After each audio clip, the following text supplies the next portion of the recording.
우크라이나를 둘러싼 지정학적 리스크가 다시 심화되면서 국내외 금융시장 휘청이고 있습니다. 글로벌 시장은 물론 오늘 우리 시장도 어려움을 겪었는데 오늘은 증권부 박혜린 기자, 글로벌 콘텐츠부 오민지 기자와 시장 상황 자세하게 진단을 해보도록 하겠습니다. 먼저 박 기자, 오늘 우리 시장 상황 어땠는지부터 짚어주시죠. 네, 우크라이나를 둘러싼 지정학적 긴장감이 고조되며 코스피는 어제보다 38포인트 빠지며 2,705포인트로 장을 마쳤습니다. 장중 2,700선이 붕괴되기도 했는데 그래도 다행히 2,700선 지켜낸 모습이었습니다. 유가증권 시장에서 외국인과 기관이 각각 3,260억 원, 3,820억 원 순매도하며 지수를 끌어내렸고 개인은 홀로 6,700억 원 순매수했습니다.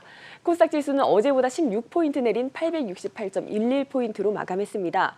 개인과 기관이 순매수한 한편 외국인은 488억 원어치 주식을 순매도했습니다.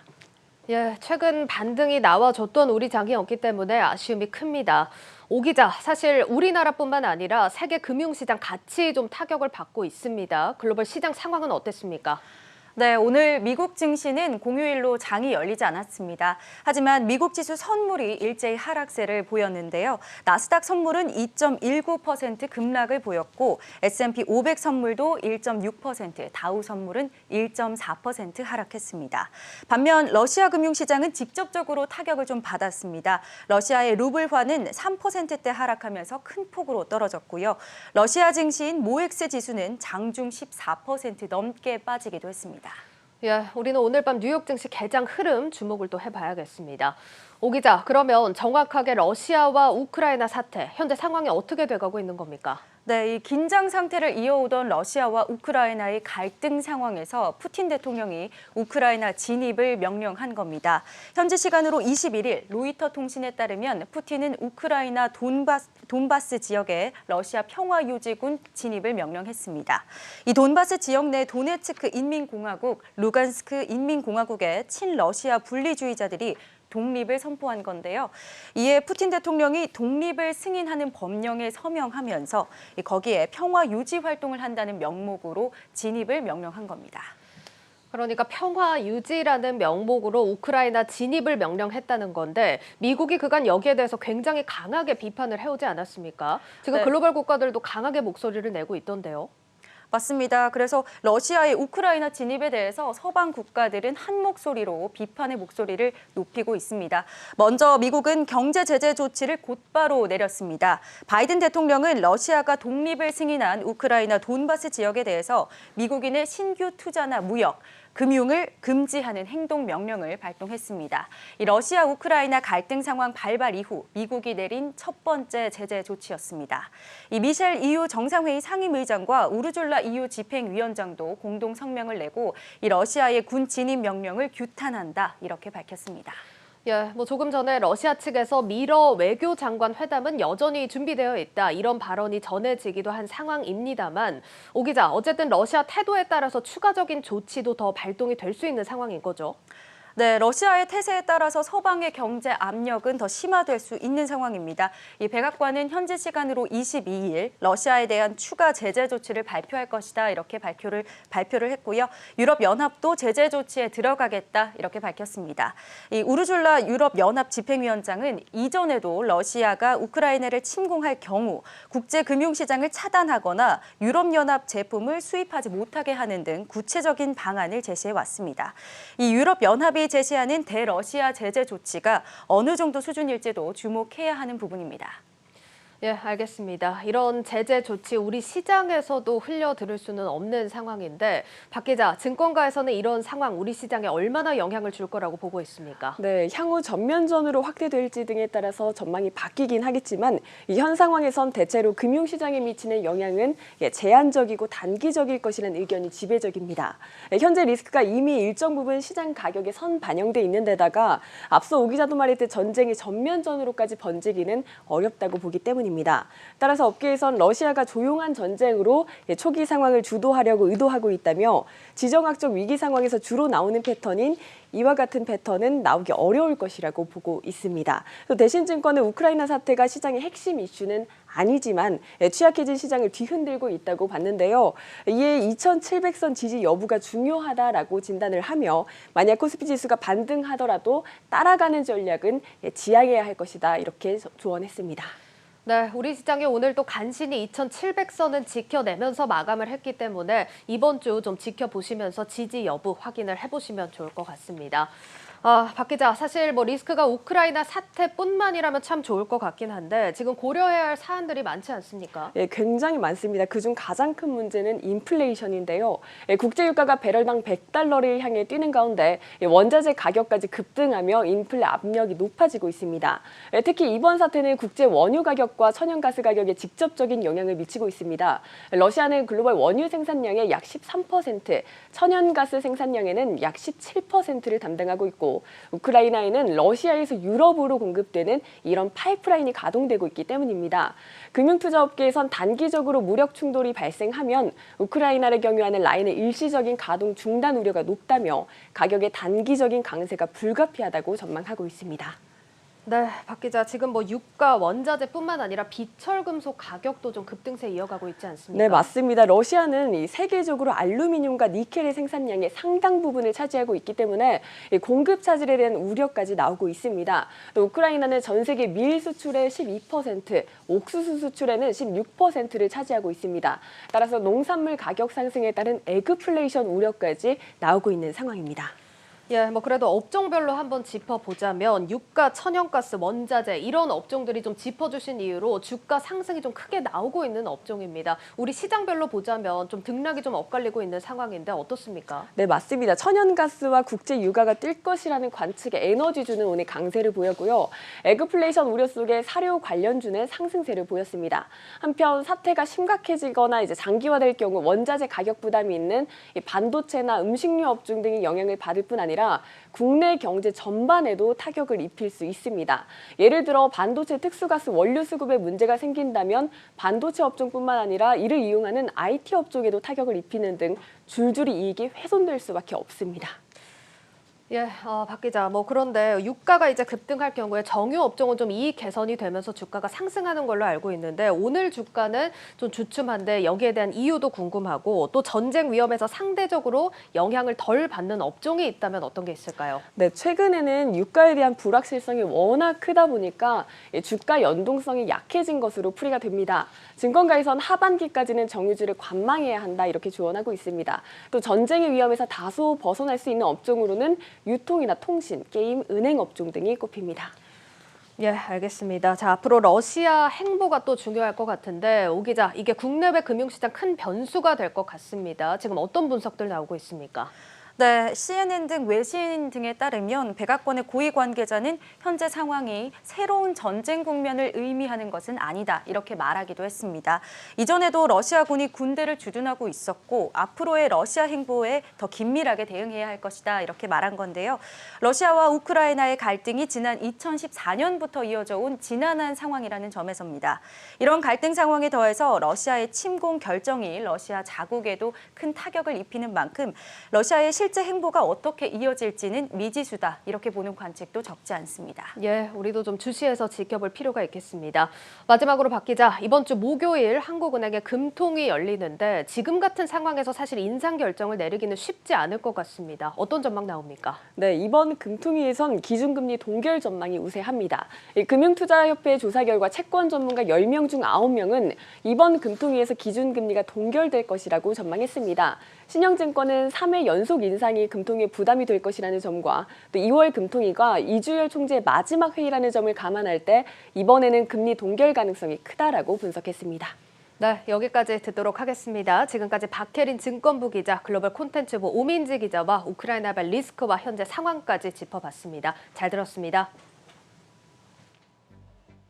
러시아의 우크라이나 침공이 기정사실화되면서 우리 기업들도 비상이 걸렸습니다. 반도체나 자동차를 비롯해 우리 경제를 책임지는 산업들의 공급망 차질이 불가피해지면서 기업들은 정부 지원을 요구하고 나섰습니다. 방서우 기자가 업계 목소리를 들어봤습니다. 러시아의 우크라이나 침공이 임박하면서 우리 기업들의 발등에도 불이 떨어졌습니다. 미국이 러시아에 대한 제재를 경고하면서 현지 투자 환경 악화는 물론 원자재 수급 불안에 따른 생산 차질이 불가피해질 수 있어서입니다. 특히 반도체 분야의 타격이 클 것으로 전망됩니다. 우크라이나와 러시아 의존도가 높은 네온과 팔라듐은 반도체 생산을 위한 필수 재료로 분류되는데 미국이 러시아의 반도체 공급을 끊는다면 러시아도 이에 대한 반격으로 원재료 수출기를 막을 수 있습니다.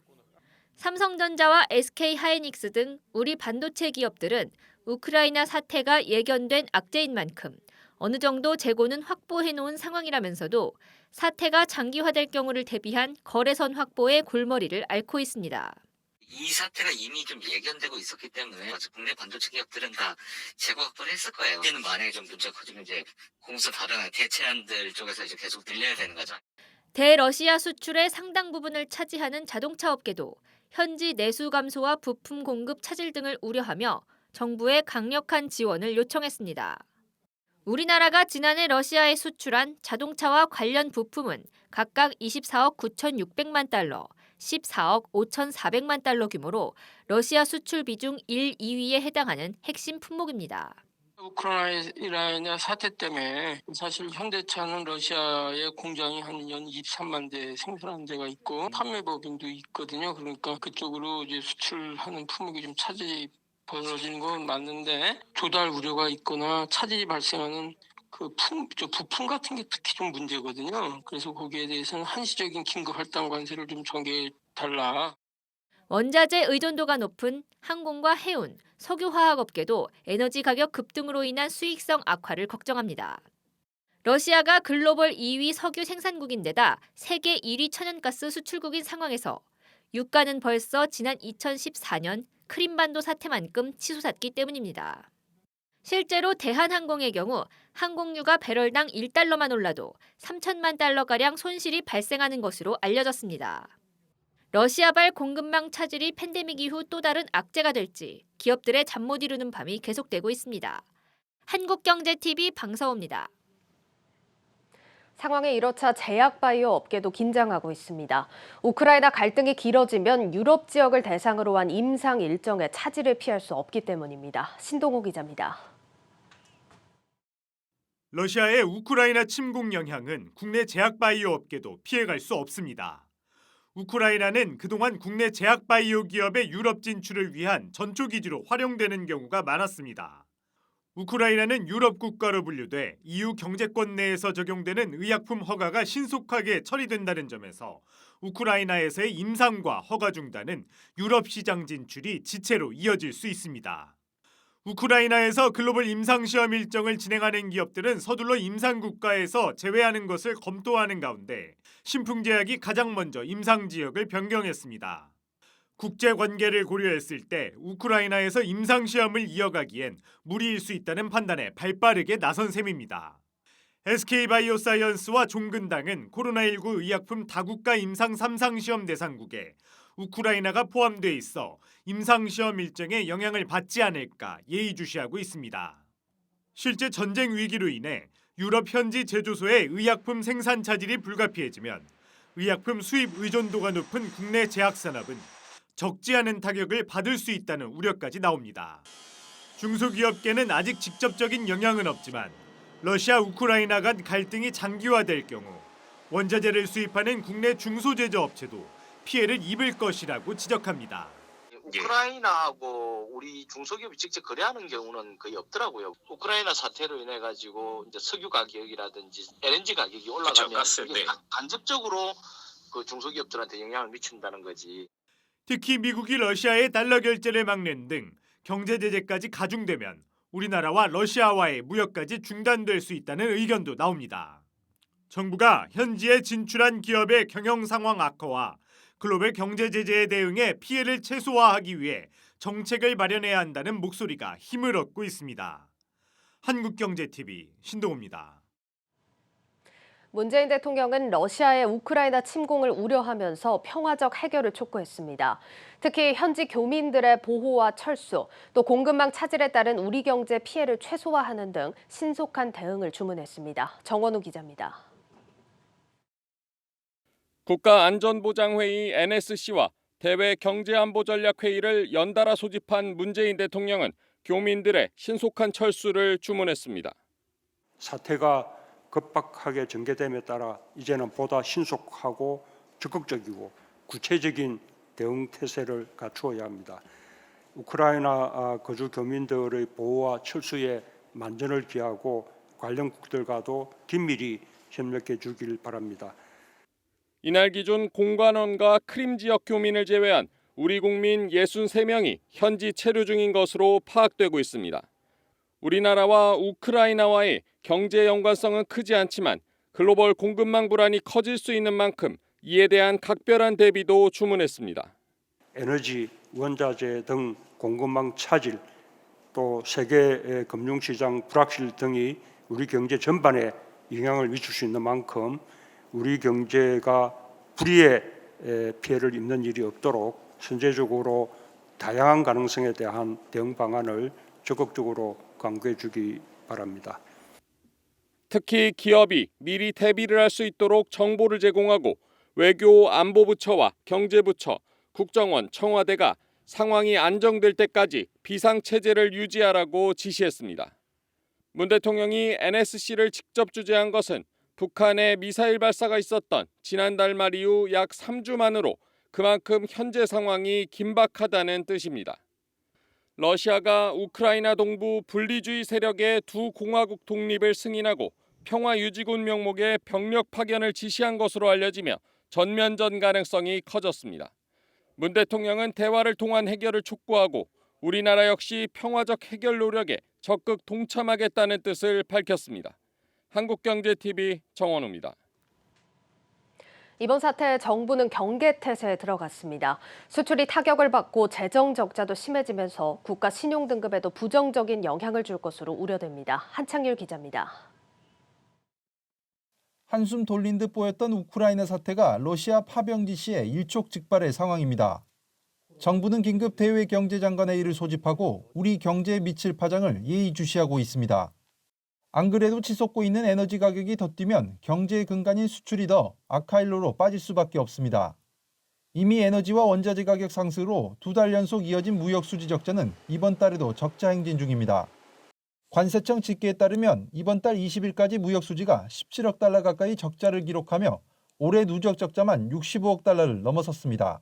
우크라이나 사태가 발생하면 이게 원자재 가격을 상승시키는 요소가 될 거거든요. 유가 수입 부담이 더 늘어나는 효과로 연결될 수밖에 없는 거고요. 유가 이외에도 곡물 가격이라든지 여러 가지 종류의 원자재 가격을 불안하게 만드는 경제의 근간인 수출이 흔들리고 있지만 나라의 재정 전략은 대선과 맞물려 적자폭만 더 키우고 있습니다.